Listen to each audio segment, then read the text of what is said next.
tous et à toutes. Je m'appelle Jordan Kameni, étudiant de la promo MCI 2024-2025. Aujourd'hui, je vais vous présenter un sujet qui me tient à cœur, qui est aussi le sujet de ma thèse, intitulée L'intelligence artificielle et la transformation de la pratique sportive dans le football professionnel. Donc, à travers ce titre, je vous expose ici la problématique qui a guidé ma réflexion tout au long de ce travail. Comment l'intelligence artificielle pourrait-elle optimiser au mieux la pratique des footballeurs professionnels à travers des données récoltées? Donc, une fois après avoir présenté cette problématique, je vous expose ici du coup les sujets dont je vais vous présenter afin d'apporter une réponse à ces problématiques. L'optimisation du recrutement, la transformation des tactiques en temps réel, l'intégration de l'IA dans le football professionnel et la démocratisation de nouvelles technologies dans le football amateur. Et enfin, par ses limites. Chers spectateurs ou encore chers jurys, j'imagine que vous pouvez vous questionner pourquoi j'ai décidé d'effectuer ce choix de sujet. Il faut savoir que le football ou encore le sport est une passion est une ADN du coup qui a été transmise par ma famille.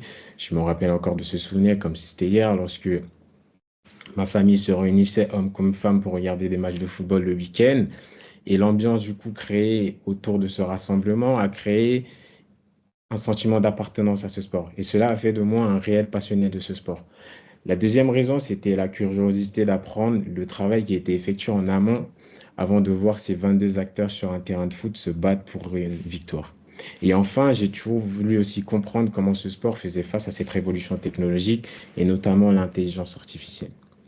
L'optimisation du recrutement, un nouveau procédé venu révolutionner le football professionnel.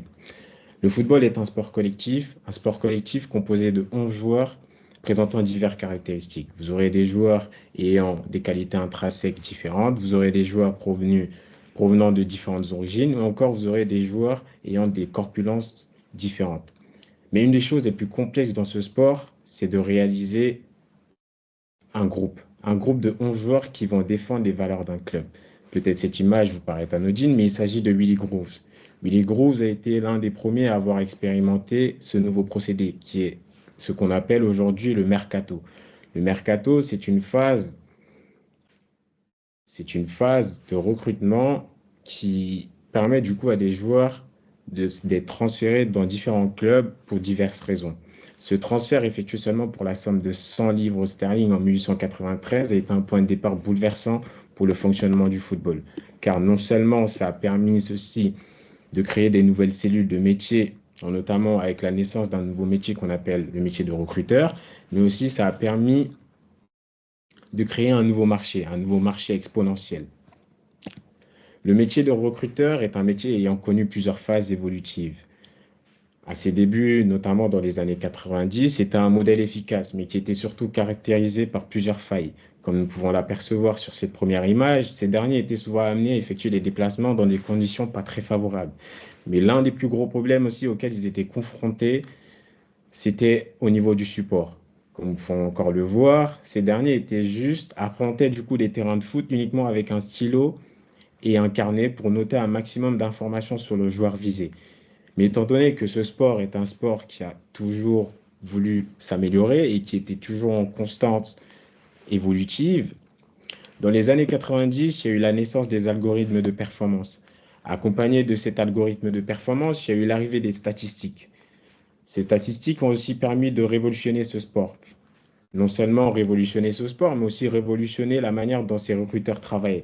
Parce que non seulement ils avaient beaucoup plus de données pour essayer de valoriser leur métier, mais ceci a aussi permis de valoriser les joueurs car ils permettaient d'avoir une meilleure valorisation sur le marché, sur le marché des transferts.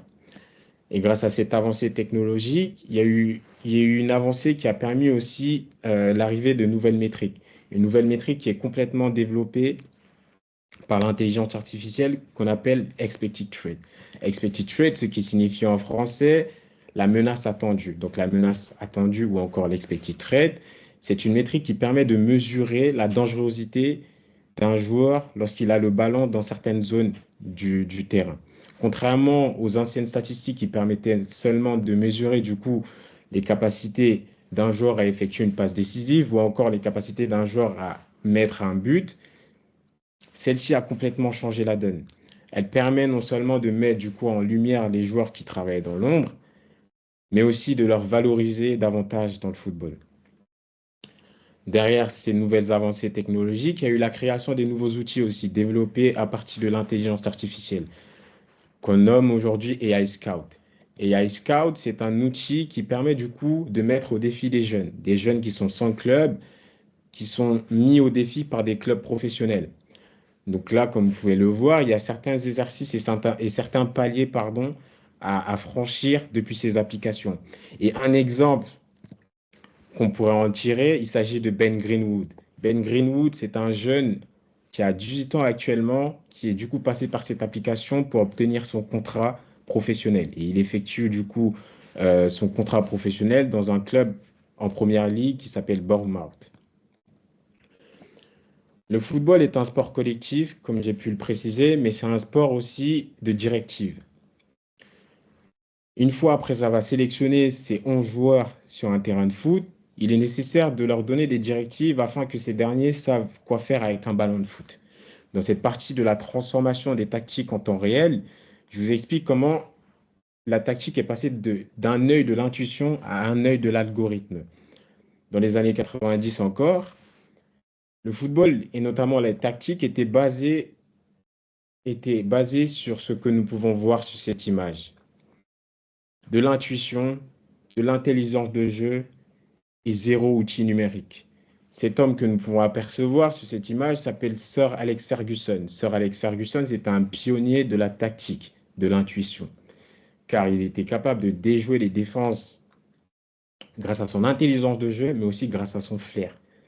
Ce modèle qu'il a pu développer durant ces années 90 a permis aussi, pardon, de, de, a permis aussi, pardon, à d'autres confrères ayant ce même métier de s'inspirer de ces tactiques. Et il y a eu aussi la naissance des guerres de tactique aujourd'hui qu'on appelle le Classico, qui oppose l'un des plus grands clubs en Ligue espagnole, le FC Barcelone et le Real de Madrid. Mais la subjectivité de cette tactique d'intuition était obligée de se confronter à une évolution technologique. Et j'ai pu le confirmer, notamment en effectuant du coup l'une des interviews durant cette thèse avec Ibrahima Diop. Ibrahima Diop, c'est un spécialiste en analyse vidéo et il a aussi la double casquette de data analyst. Et il m'expliquait du coup que son métier avait complètement changé depuis l'arrivée de l'intelligence artificielle. Pardon. Auparavant, Ibrahima Diop était amené à effectuer des séquences de vidéos pour du coup apporter les meilleures solutions à son club. Et ce travail pourrait souvent durer 3 à 4 heures. Aujourd'hui, grâce à l'intelligence artificielle, Ibrahima Diop m'expliquait que non seulement il arrive à effectuer cette même tâche en seulement une dizaine de minutes, mais certains outils sont capables de lui proposer des solutions dans la manière dont il effectue ses analyses vidéo. Un autre pôle aussi que l'intelligence artificielle a pu développer, c'est les phases arrêtées, pardon. Donc, ce qui dit phase arrêtée correspond du coup à un corner ou à un coup franc. Et l'un des maestros du coup qui maîtrise ces nouvelles phases, parce que lui du coup il a pu profiter et il a pu voir un profit de cette phase de jeu, c'est Nicolas Jouvert. Nicolas Jouvert qui est un Français et qui est aussi un coach adjoint spécialiste des coups de pied arrêtés à Arsenal. Dans une des interviews, dans mes recherches de mes revues littéraires, Nicolas Jouvert expliquait comment l'intelligence artificielle avait révolutionné ce travail. Et notamment, ce travail a été révolutionné par un outil qu'il utilisait qui est Metrica Sport. Metrica Sport, c'est un outil qui permet de solutionner un utilisateur sur plusieurs phases de jeu. Donc là, comme vous pouvez le voir ici, il y a des zones du coup qui sont effectuées automatiquement, mais aussi manuellement par son utilisateur. Et Nicolas Jouvert expliquait comment cette application a pu révolutionner son travail. Et cela a fait de cette équipe l'une des équipes les plus dangereuses sur les coups de pied arrêtés en première ligue. Donc nous avons parlé du coup de sport, nous avons parlé pardon, de recrutement, nous avons parlé de tactique, mais un des points les plus banalisés et longuement banalisés par ce sport est la blessure et notamment l'aspect médical plutôt et l'aspect mental. Dans les années 90, certains joueurs, notamment ces deux que nous pouvons apercevoir sur ces images, étaient confrontés du coup à des blessures assez graves. Dans le premier cas, nous avons Ronaldo qui était un Brésilien très talentueux, ayant parcouru, ayant eu un parcours incroyable dans sa carrière, mais le seul souci qu'il avait, c'était des blessures. Ici, nous pouvons l'apercevoir du coup suite à une blessure au Stadio Olimpico en 1999, où il s'est tordu du coup la rotule. Dans le deuxième cas, nous avons Abou Diaby, qui est un joueur français, un ex-joueur français, qui lui aussi s'était blessé. En, qui lui aussi s'était blessé durant un match lors d'une torsion de sa cheville. Et ces joueurs, en fait, ont été marqués par une absence d'une évolution technologique. Et nous ont aussi privés, en tant que fans, de pouvoir profiter du talent qu'ils avaient. Aujourd'hui, l'intelligence artificielle n'essaye pas de contrer ce phénomène parce que c'est un phénomène impossible, parce que logiquement, c'est impossible de contrer une blessure ou non plus de stopper une blessure. Mais son objectif aujourd'hui, c'est de prévenir. Prévenir plutôt que guérir. Et aujourd'hui, on est dans un tournant où certains outils comme Zone 7, qui a été conçu ces dernières années, ont permis du coup, ces dernières années d'effectuer certains soins et qui ont réduit du coup le risque de blessure de 33% chez les footballeurs. Cette invention du coup de modèles prédictifs a permis aussi de nourrir l'IA en connaissant du coup un peu plus des joueurs. Un autre pôle assez important dans le football, comme j'ai pu vous parler dès la présentation de cette partie, est la fragilité mentale des joueurs. Les footballeurs sont souvent présentés comme des héros, mais sans savoir souvent que c'est des personnes comme nous. Ici, nous avons un exemple de Adriano, un Brésilien aussi, qui malheureusement a vu sa carrière s'effondrer après une tragique histoire de son père qui est décédé. Adriano expliquait du coup à la fin de sa carrière que il est devenu, il a eu du coup ces trajectoires parce que c'était incontrôlable et parce que c'était beaucoup plus fort que lui. Malgré les critiques qui étaient avancées sur lui, sur le fait, par exemple, en l'accusant du fait qu'il avait peut-être beaucoup plus d'argent et qu'il avait peut-être sombré dû à ça, Adriano a juste voulu clarifier que il était aussi un humain et qu'il était aussi fragile face à certaines situations. Et étant donné que ce sport a récemment du coup été une avancée non seulement technologique, mais aussi une avancée médicale, il y a eu une prise de conscience sur la santé mentale des joueurs. Et notamment grâce à la création des instances comme le FIFPro, qui non seulement a permis du coup de mettre en avant la santé mentale des joueurs, mais a essayé de sensibiliser aussi les clubs à effectuer une meilleure gestion de leurs joueurs. Il existe aussi des nouveaux outils comme Résil que j'ai pu mentionner, qui permet aujourd'hui d'étudier du coup les joueurs en leur posant des questions. Et ceci, c'est un procédé qui est utilisé dans des clubs professionnels. Le football aussi euh, a une autre tournée, une tournée vers le côté amateur. Certains se sentent parfois comment dirais-je, certains se sentent parfois injustes par rapport du coup à l'écart qu'il existe du coup entre le monde professionnel et le monde amateur.